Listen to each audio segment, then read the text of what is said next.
A mistake repeatedly made by media commentators and anti-GOP activists has been to portray Trump as a freakish aberration of American culture and politics.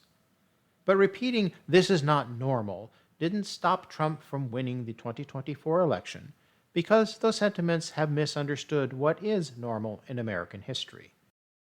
The real tragedy is that what Trump does is normal in the context of U.S. history.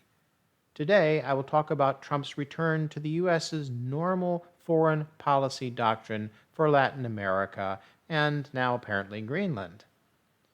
Trump's colonial adventure in Venezuela is waking up people to a reality I've been talking about for a long time. There is nothing new in Trump. Nothing new in his politics, either in his policies or his rhetoric. The Monroe Doctrine is nothing more than the most recent corollary of the 1823 Monroe Doctrine that expresses the U.S.'s ambition for a new world order of colonial dominance. Colonialism is defined by Merriam-Webster as domination of a people or area by a foreign state or nation. The U.S. was several centuries late to the game of colonialism because it was itself a colony dominated by a colonial power. Then the U.S. was busy conquering the natives' land between Canada and Mexico. The U.S. only invaded Canada once in 1812, and that did not go well. The U.S. got into the swing of colonial domination when it attacked Mexico in 1846 and won a brief war of conquest. It's worth remembering that California, Texas, New Mexico, Utah, Nevada, and Arizona, and parts of Colorado, Oklahoma, Kansas, and Wyoming were part of Mexico before they were part of the United States. But that was only the beginning of U.S. military meddling in Mexico. Continually throughout the late 1800s and the entire 1900s, and so far in the 2000s, the United States used military intervention as a primary foreign policy strategy in the Caribbean and Central America. I won't detail the many colonialist adventures and misadventures of the U.S. since 1847 because it has been well documented elsewhere, and I will give you links in the description of this video or podcast below. Like the European colonial nations, the U.S. used force to extract natural resources from other nations and protect the corporations that operated and profited from the extraction of natural resources.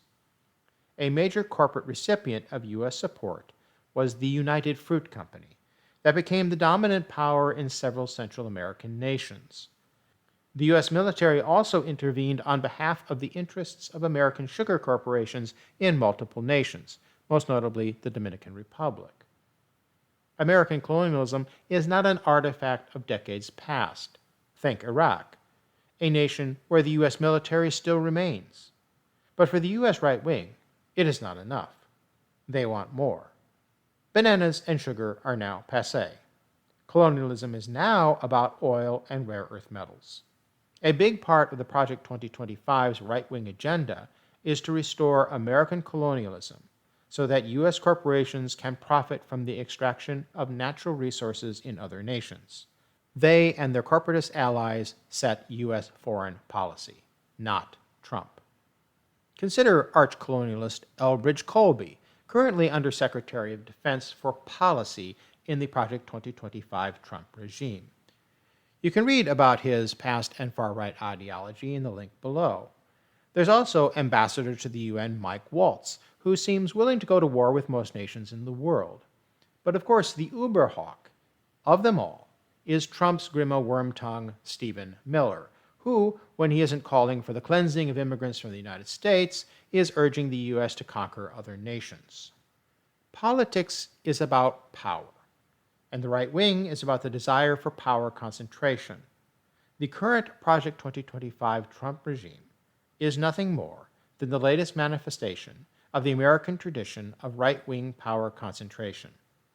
The regime's foreign policy for Latin America is a revamp of a consistent policy throughout U.S. history.